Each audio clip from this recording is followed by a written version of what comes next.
webinar will run about 30 minutes, and then we'll have 15 minutes Q&A. All participants will be muted during the webinar, but you can ask questions at any time using the Q&A function in your Zoom control panel. You see here with the red arrow. The presentation will be emailed to all participants after the webinar, so you'll probably get an email sometime this afternoon, so look for that. And there'll also be a survey link in there, so if you could take the survey and let us know how we did today, we would greatly appreciate it.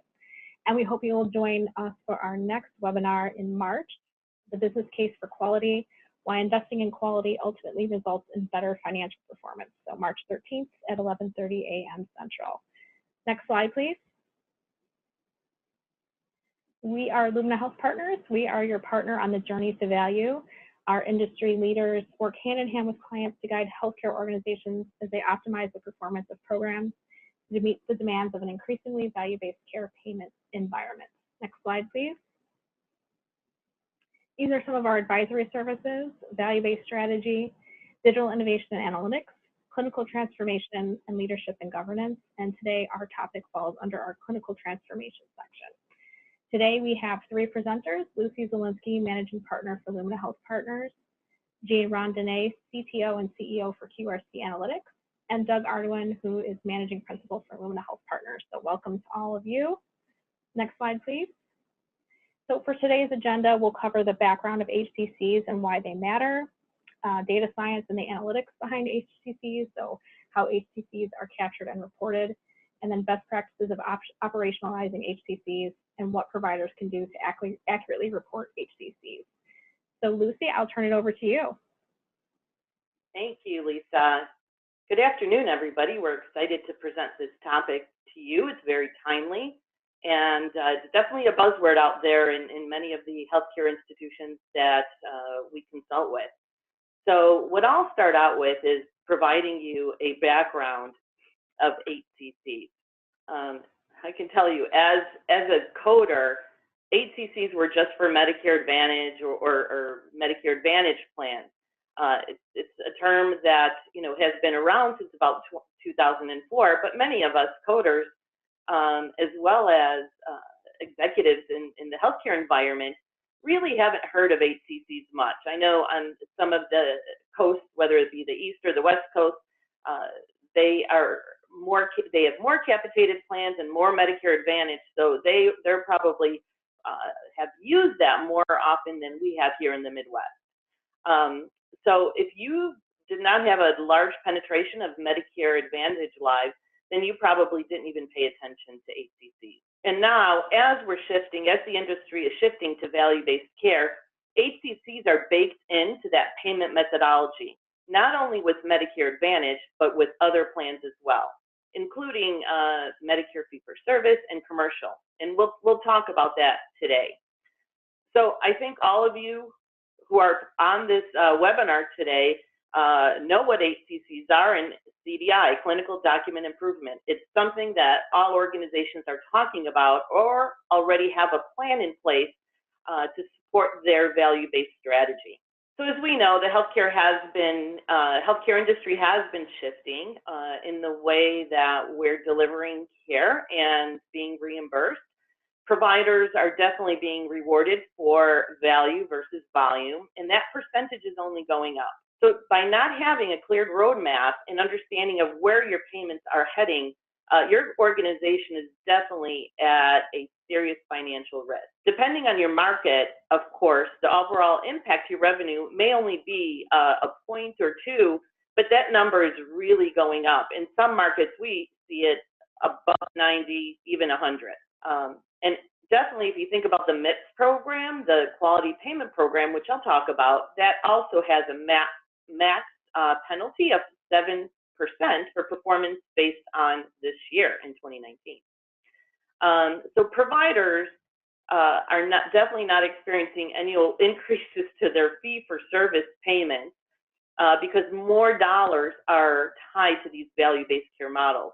As I talk to managed care executives across the country, their ability to increase that fee-for-service rate is definitely not possible. I mean, maybe it's a 0.5% or point, but in the past, I mean, I think about it, we used to increase 3, 4, 5% annually. So that is definitely not going up. Some organizations are even experiencing a decline in those fee-for-service rates. So having a revenue cycle background in the past, I can tell you, in order to get a claim paid, we focused on billing the right CPT code, or the procedure service code. As long as that ICD-9 code matched or supported that service or procedure, it was paid. It was pretty straightforward. And now, when we think about value in the value-based world, that ICD-10 code, the diagnosis code, matters. It's even more important than ever. It carries more weight in relation to the payment. So don't get me wrong, CPT codes still matter, but appropriate and accurate diagnosis codes matter more today than they ever did in the past. And healthcare organizations are definitely experiencing an impact of value-based contracts on their overall revenue. One of the things I'll refer to often is financial risk, and that is why we often hear these contracts referred to as risk-based, and that's the financial risk. HCCs factor into that payment formula, and those HCCs, I often refer to that as clinical risk. So I just wanted to make that distinction between financial and clinical risk. So all organizations definitely should think about how they're getting paid today as well as in the future, and do some modeling around the impact of payments as they increase their value-based contracts, and considering those HCCs, because HCCs are definitely one of those factors. Let me spend a little time going through the background of risk adjustment. Historically, risk adjustment has been a method of adjusting capitation payments to health plans, either higher or lower, to account for those healthcare costs of individuals. Specifically under the MA plans, risk adjustment was mandated and then fully implemented in 2004. Before that, it was based on patient demographics, but now it also includes the patient's full risk for future healthcare costs. It's determined by submitting those ICD-10 codes, which then roll up into those HCC codes. The risk adjustment model is known as the CMS HCC model. Now, most of you know there's other models out there, but many payers as well as CMS obviously use the CMS HCC model. So HCCs have been a methodology first used by CMS to help predict the cost for the Medicare Advantage patients in all settings, inpatient, outpatient, and office settings. The model calculated risk scores, which then predicted healthcare expenditures. And Gene will talk about the calculation in a moment here. So these risk scores are then to adjust payments based on the health status and demographics of patients. And then CMS recalibrates these risk scores that it uses based on the fee-for-service claims data from fee-for-service claims, and using 1 year's diagnosis to predict the following year's expenditures. And, you know, if you think about it, most of the encounters out there, probably about over 75%, occur in the ambulatory care environment. And that's why I think it's even more important for physicians and medical groups to focus on HCCs. You know, historically, we've heard of hospitals having a CDI program, but that's really now spilling over into the ambulatory side. And then we also see the expansion of HCCs, not only with CMS in some of the programs, but in commercial plans as well. So where are HCCs used? So here, this slide shows you that there's definitely 5 areas. It was obviously first used in Medicare Advantage, like I talked about, but now it's also impacting the quality payment program, the MIPS program that many physicians are participating in. In addition to that, it's also impacting the Medicare Shared Savings Program, the MSSP, and other alternative payment models. We also see it with the ACA, with the Accountable Care Act, impact Medicaid and other payers.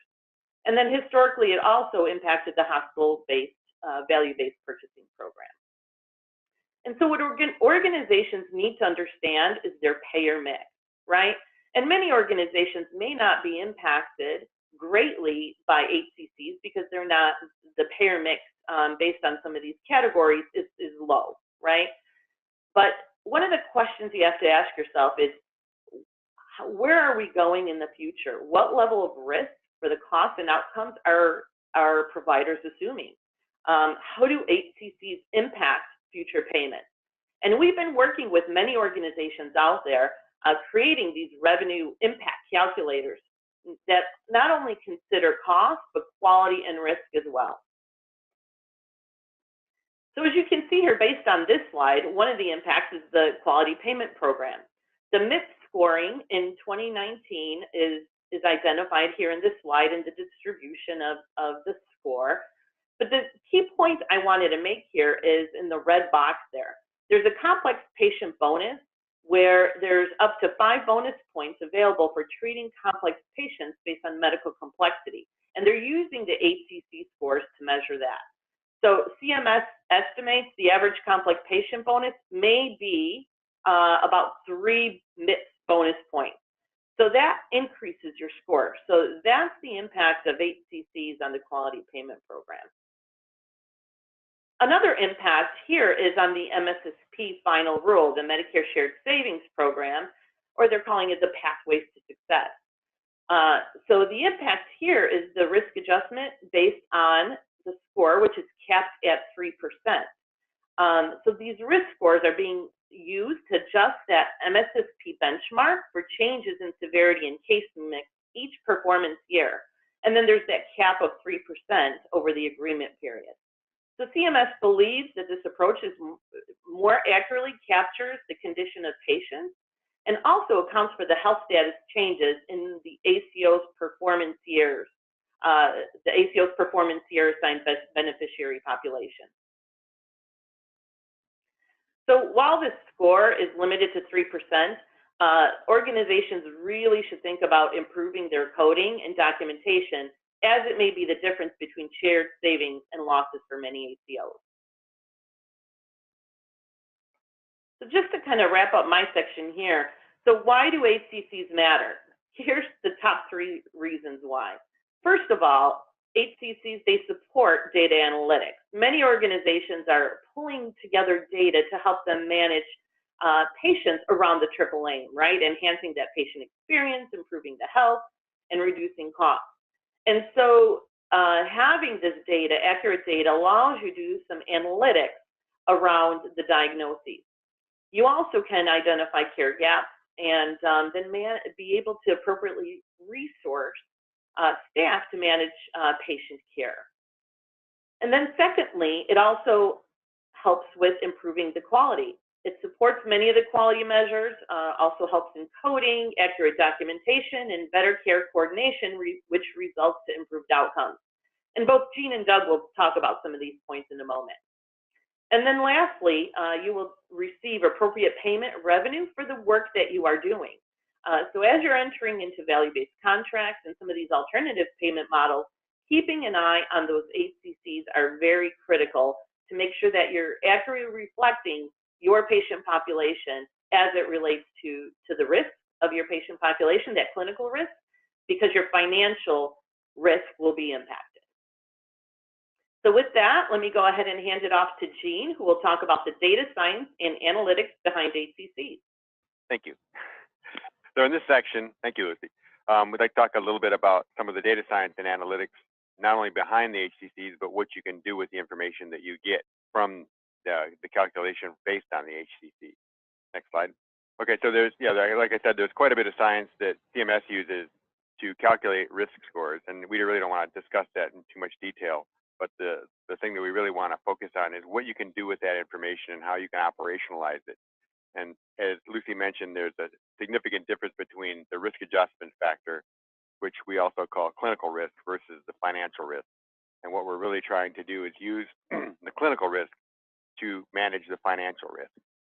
Next slide. So the HCCs basically group a bunch of diagnosis codes together into buckets that reflect similarities in how much you spend to manage these conditions.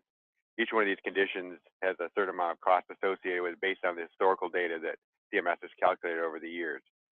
The important thing to remember is that these diagnoses have to be reported and addressed once each year. Otherwise, it doesn't take into effect into the capitation rate for the next year in Medicare Advantage.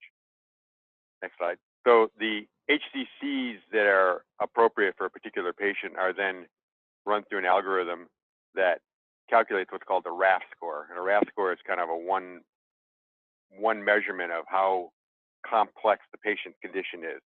And generally, a RAST score of 1 indicates an average senior who is generally healthy. We see most of the time where we get a lot of work is the area of looking at the low RAST scores and trying to help people calculate the appropriate or capture the appropriate diagnosis, which then flow into an appropriate RAST score. Generally, a low RAST score is not indication of a healthy patient. It's usually an indication of a patient that hasn't been seen on a regular basis, or providers not capturing appropriate diagnosis codes.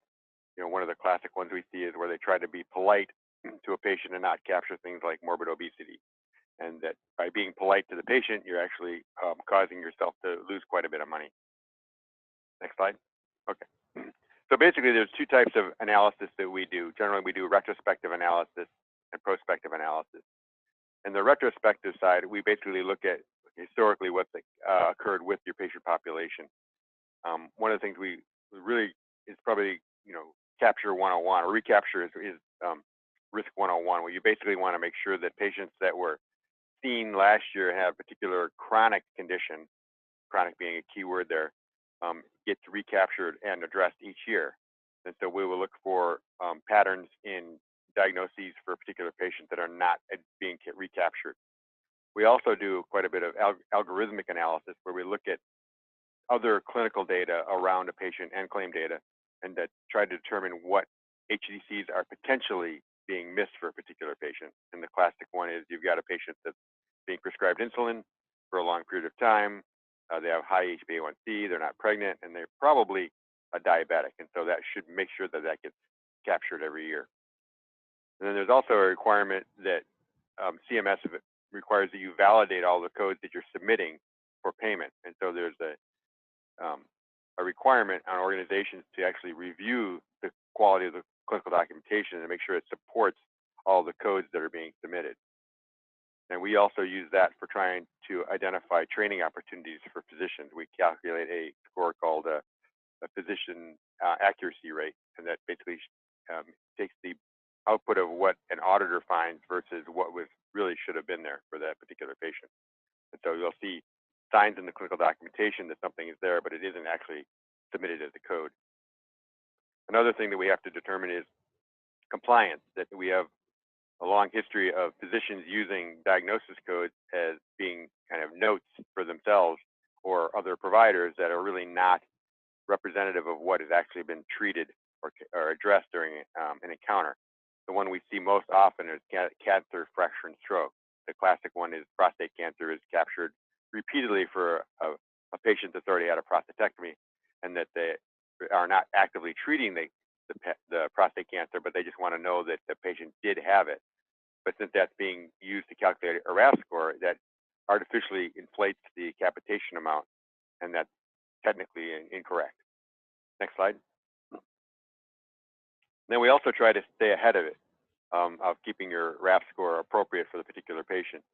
And the three ways we generally do that is, one is adult wellness visits, making sure that every patient is seen once a year, and then use that as an opportunity to address any particular HCCs that are outstanding for that particular patient. Then we also have clinical reminders that we send to physicians when they see a patient, so to make sure that they recapture at the point of care anything that's appropriate. And then we also present them with the algorithmic findings to make sure that if there's other hints of other things that they should be reviewing, that we don't, or that they can actually address them during the encounter. And then one thing we try to give to both physicians and to kind of leadership groups is dashboards that try to recapture things like the recapture rates and the auditing results for accuracy. And a huge one is the number of patients that don't have any HCCs, and that that's just not normal in a senior population, that there should be something. And so we identify lots of patients that don't have any HCCs identified, and that usually means that there's either some physician training that's going on or patients are not being seen. Another thing we try to do is manage or track that the the RVU expenditure, which we use as a surrogate for cost for a particular patient encounters for a particular patient, match what the overall capitated calculator rate would be for that patient to make sure that your spend is actually appropriate for that particular patient. And then we also look at regional trends for particular diagnosis conditions in a particular area to make sure that you're within regional guidelines. And if you're not, then you can identify why. Next slide. So this is kind of an example of a dashboard that we like to see that keeps track of specifically recapture rate is a huge one that we really try to track. And generally a recapture rate should be above 80%. You should never be at 100% because there are acute conditions that should not be recaptured, but it should be very high. Generally, when we start a project, we usually find them around 40%, which is not very impressive. And then the number of patients that don't have HCCs is another thing to track, that number should be generally pretty low. And then we also try to look for regional trends of how do you compare to the region as far as different chronic conditions for your area to make sure that you're appropriate. Next slide. Okay, so I'm going to hand off to Doug to go over the operational aspects. Thank you. Okay, thank you, Gene. Can you all can see me and hear me just fine, I'm assuming. So let's get started and go. And I'm gonna kind of keep the momentum going here on the importance of capturing HCCs. I'm going to speak now more from a medical director or CMO standpoint that is going to be dealing with frontline physicians and helping them understand what's kind of going on, what is this all about, why it's important, and so as a frontline physician, what do I need to do? So you can go to the next slide.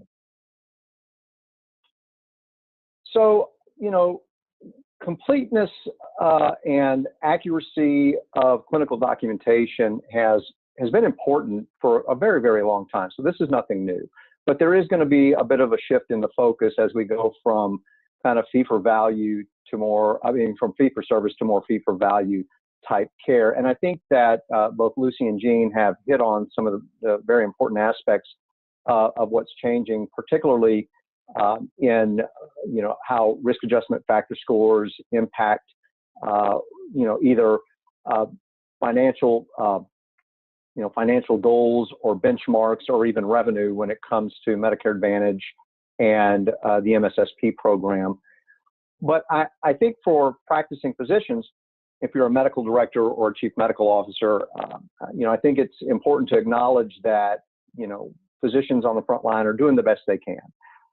And by documenting in the chart exactly what's going on with the patient and capturing the complexity of care to support the E&M coding in a fee-for-service type environment.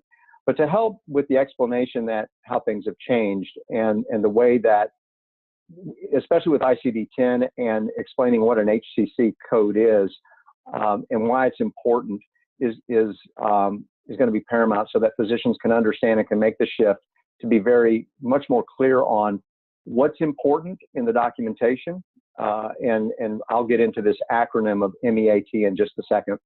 But what's most important when you're capturing information in the chart and why it is so important that your ICD-10 code is as accurate and specific as it possibly can be to capturing the HCC code that then can lead to the appropriate risk adjustment factor for your population and setting the appropriate benchmarks for your Medicare Advantage contract or your MSSP contract as stated earlier.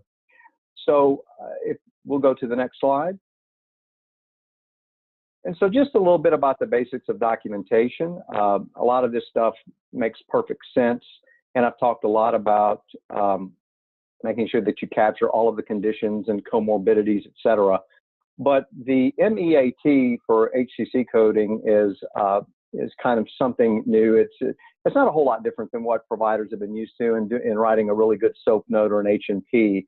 But for each one of these conditions, in order to really get the full credit for the HCC, it is about exactly what's being monitored. So that's what the M is. It's all about, you know, what's being managed, what's being monitored, being very clear about what the condition is. And then What evaluations have been performed from the standpoint of response to treatment or something in that case would be good to document. What other assessments are you planning? It could be further tests or even referrals to specialists. And then last, what other treatments are you considering? Pharmaceutical, other therapies. So it is important to be very specific and very clear and complete as you're documenting in the chart, and then with the corresponding ICD-10 code that is going to then capture one of the HCC codes. Next. So here's just a really good example of why it's important to be very specific in your diagnosis coding. You know, when I was in practice, I can tell you that you know, I'm a family physician, so when I was in practice, I saw a lot of people with a lot of the same conditions, and so you know, I memorized a bunch of. This was back in the ICD-9 days, so I memorized a bunch of ICD-9 codes, and I can't say that I was always as specific in my coding as I should have been, but obviously ICD-10 is all of that on steroids now. So you can see the difference between a code of, say, unintentional loss of weight versus cachexia, and where technically, you know, you mean the same thing for that patient. You've documented in the chart, but how you code it can make a big difference whether or not you capture one of the HCCs and then get the risk adjustment factor weight. So I think these are a few really great examples of the specificity of how your diagnosis coding, and a good teaching point from, say, a medical director to frontline physicians. So once again, we have depression versus major depression recurrent and cardiac arrhythmia versus atrial fibrillation. Next slide. And here is more about a good example of specificity of documentation. So what you're writing or what you're putting into the chart is very important. History of doesn't necessarily capture HCC or point more toward or meet the standards of MEAT. It's really important that you're very specific about your patient with COPD being controlled with Advair, or the depression patient, as it is here, or the patient with chronic DVT. So here are some great examples of the difference between how a lack of completeness and specificity in your documentation really has no risk adjustment factor weighting for HCC versus being a lot more specific and complete in your documentation. Next slide. So I hope that was helpful when it comes to further kind of pushing on this whole concept of the importance of HCCs, and from the standpoint of a medical director or CMO, some good examples of what you can do with your frontline physicians. Just a couple of quick words on the Medicare annual wellness visit. As you all know, this is a great opportunity to get your patients in the office and to spend some time with them. It's reimbursed, obviously, which is nice, and it's at no cost to the patient. And it's an important time to sit down and review the history, review all the conditions, and make sure things haven't changed, and document some of the MEAT on these conditions so that you've got that in the chart. And if you go to the next slide. And it's also a great opportunity to then make sure you got your ICD-10 codes correct, and you can capture these HCC codes on an annual basis, as both Lucy and Gene alluded to earlier. So we're big fans of the annual wellness visit. I'm sure you are too. And this is just a great opportunity to get face-to-face with the patients and capture all the necessary documentation and coding. So in summary, once again, there are new payment models that are requiring a different focus on coding. So all of the new value-based care models with upside and downside risk depend on the correct risk adjustment factor of the population. So this is very important. Providers are going to need to understand these coding and documentation requirements. For HCC documentation coding, there's a process for oversight, and this is key to maintaining compliance. And for medical groups, they should implement some kind of a recall system so that on an annual basis, these patients can be brought into the office, back into the office, and the appropriate capture of HCCs can occur. And I like what Gene said earlier, and also it's a good opportunity too, as you're capturing on chronic conditions, that you're very careful to be judicious about any acute conditions, and if they've been fully recovered or treated, that you don't capture them year over year and potentially create an issue for yourself. So I guess Lisa or Lucy, I'm going to turn it back over to you as I'm finished, and we can start entertaining some questions.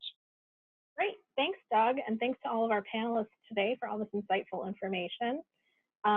I just wanted to let you know that this is our Q&A section, so if you have a question that you'd like to ask of our panelists, feel free to enter it into the Q&A function in your control panel on the screen. We'll start asking some questions, and this is a good one I thought for you, Doug. What are some of the best practices that help clinicians recapture HCCs?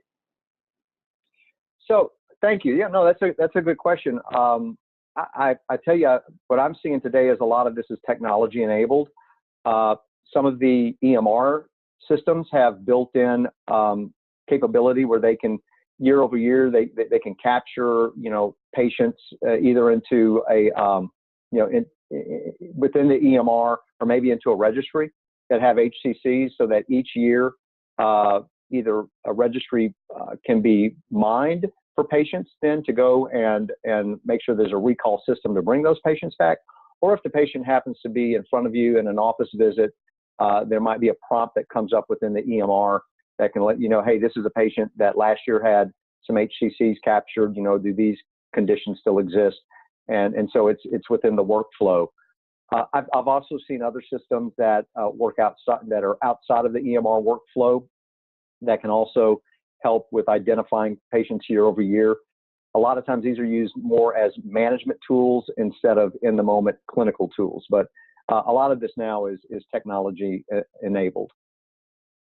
Great, and our next question is, please repeat the difference between evaluation and assessment, and then also review the difference between financial risk and clinical risk.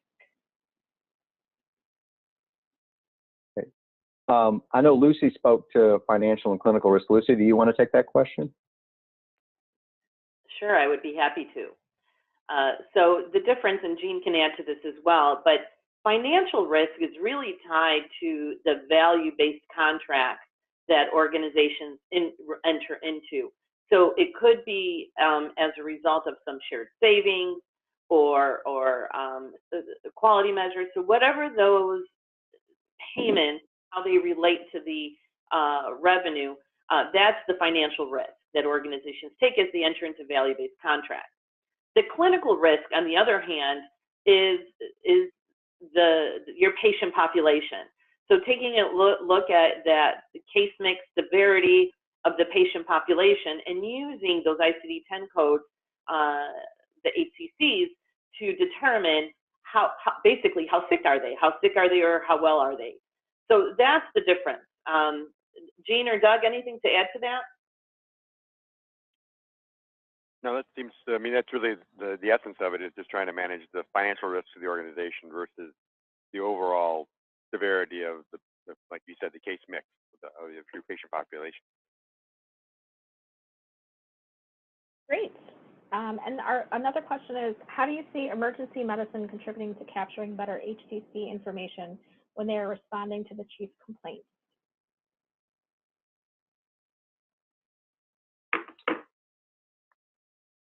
Well, I would say, all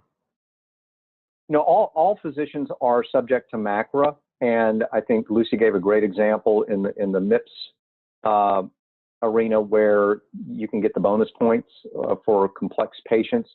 I think from the standpoint of an ER physician, it's no different when it comes to very accurate and complete documentation and then ICD-10 coding. If a lot of these patients remain outpatient and are discharged from the ER, I still think that the specificity of the ICD-10 coding is going to be really important. A lot of these patients are, could be in a Medicare Advantage plan or in an MSSP population. So the ambulatory providers having access to the emergency department EMR can help as well when it comes to trying to manage the financial and clinical risk of these populations. If the patients get admitted, then I would think that the emergency physician documentation helps to augment or inform for the hospitalists or others who are taking care of the patients in the hospital. So not only is there the value-based purchasing aspect of all of this and the accurate, the clinical documentation kind of excellence that will occur there for correct MSDRG capture and reimbursement as well.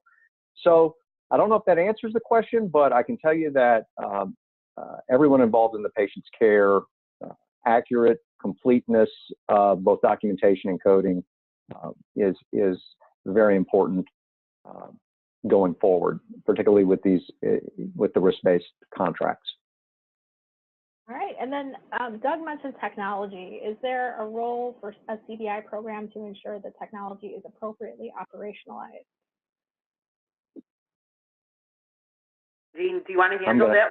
Gene, I know you do quite a bit with EMRs and technology and making sure that they're supporting HCCs. Yeah, generally what we do is we use the output from any kind of technology to try to assess whether there's an impact on the CDI program, to make sure that what we find in the auditors and what we call their accuracy rates of the physicians is decline. The accuracy rate goes up actually, so the issues go down. And so as we go through and do training and encourage the CDI program, that make sure that it is actually having an impact on the issues that the auditors find going on, so that trend should be going down, or the accuracy rate should be going up.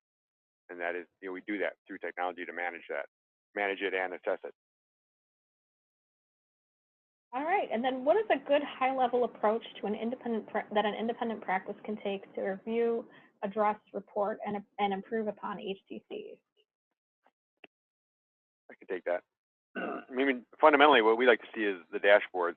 They basically start to measure things like recapture rates or total HCC RAST score, which is just the component of the RAST score that is based on the diagnosis codes in the HCCs, but to track that stuff over time.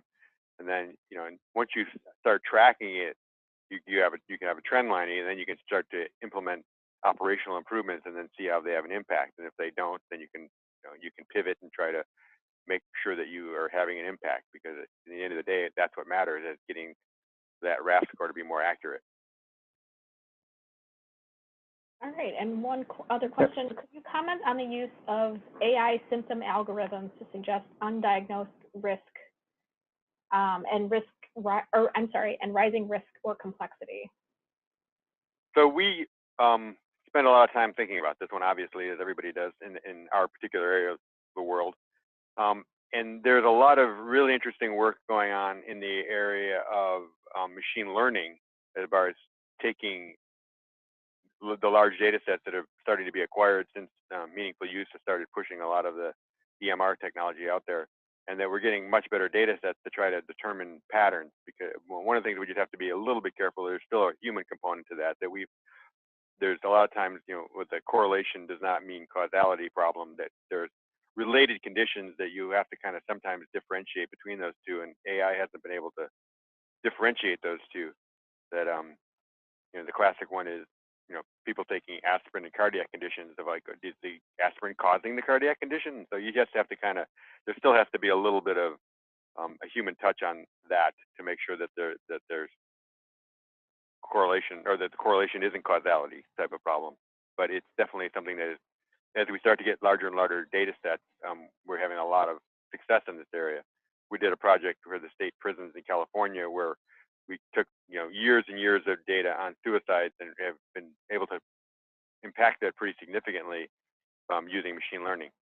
So there's definitely ways to do it, but it is still it's developing technology. Great, and I have another question here. How does the HCC risk adjustment impact the MSSP savings rate? So that's a question for Lucy. Yeah, that's a good question. I can take that one. So it definitely impacts, as I mentioned, it impacts that benchmark up to 3%. I think the key point I want to make here is it is so important that anybody who is entering in an MSSP agreement, it's critical that your HCCs are accurate. So they're going to be impacting that HCC benchmark in the future, so they're doing a prospective look. And it could impact that benchmark anywhere from a few dollars to a few $100s. And many ACOs in the past have struggled to obtain the savings. So this is just one of those another component, another key aspect that if organizations could improve their HCCs and have a higher score, that it may be favorable for shared savings. And a couple of things that we take a look at too when organizations enter in an MSSP agreement is taking a look at those CCLF files that the ACO has, and taking a look at some criteria, like what are some of those chronic conditions that aren't coded in the Part A or Part B claims from year to year, kind of what Gene alluded to earlier. And then also, what about those prescriptions that are being filled, but there's no diagnosis to match that? So there's ways to take a look at some of the data and analytics to help organizations identify where there is a gap in HCC coding. I'd like to add on to that a little bit, Lucy, because I can tell you that when I've functioned as a medical director or CMO for an integrated delivery network like a CIN or an ACO, I always felt like when we got information from maybe the Medicare Advantage payer or the Medicare files, and you could see where it just became kind of obvious to you that maybe the risk score for the overall population or for certain patients is too low. I always felt like a good proxy to let us know that is pharmacy spend. And if you saw a particular patient with a low risk score but had a very high PMPM for pharmacy, it probably told you that there may be an opportunity there, and that might be somewhere to go to that patient's attributed provider and ask a few questions and see if you couldn't get them scheduled for an annual wellness visit and bring those patients in to maybe do a better job documenting ICD-10 codes, et cetera, to capture those HCCs. So I think that's and there's many different ways to try to go after this, but that was one that I thought was pretty useful and fairly directional. Great, thanks, Doug. And so another question is, how can organizations find their HCC scores? Yeah, so organizations can find their HCC scores from their Medicare Advantage plan intermediaries. Also, if physicians have been participating in some of the value-based programs in the past, the CMS portal does have some data, although minimal, there is some data there. And then I think the last source is some of your EMRs are able to calculate that, or there are a lot of vendors, like Gene alluded to. I mean, they do this day in and day out. So there's other vendors out there, IT vendors, that can help with the calculation. All right, and one last question. What should organizations do if their HCC seems low? What should they do? Is that the question? Yes, what should organizations do if their HCC seems low? So, well, I've seen a lot of organizations do different things. So if you're engaged in a contract with Medicare Advantage or MSSP, you might have to invest a little bit of money or work through your care management resources to begin to identify the high risk and rising risk patients in your population. And there are various ways to maybe filter that through your EMR or other ways. It ends up being a pretty decent percentage of the overall population, and start calling these patients and bringing them in for either annual wellness visits or other type of health risk assessment visits where you can sit down and see exactly, be very clear in the documentation about what's going on with the patient, and then use the most explicit ICD-10 code that, like some of the examples I gave earlier, is to kind of stay away from the generalized codes, but be very specific about the COPD, the atrial fib, the heart failure, et cetera, so that you can capture that ICD-10 code will then go capture the HCCs. But there are many different ways to kind of go after this, but at the end of the day, it's not rocket science, it's just hard work. And you just gotta take it on and be willing to, because it requires a face-to-face encounter with patients on an annual basis to get the most complete documentation about their illnesses, comorbidities, et cetera, and get the right ICD-10 code. Okay, and we have one last question. We're running out of time. On the IP side, we have found that a constant CDI presence is essential. Without it, CMI falls short after a short period. How do you keep doctors focused on improved documentation in an ambulatory world? So I can answer that.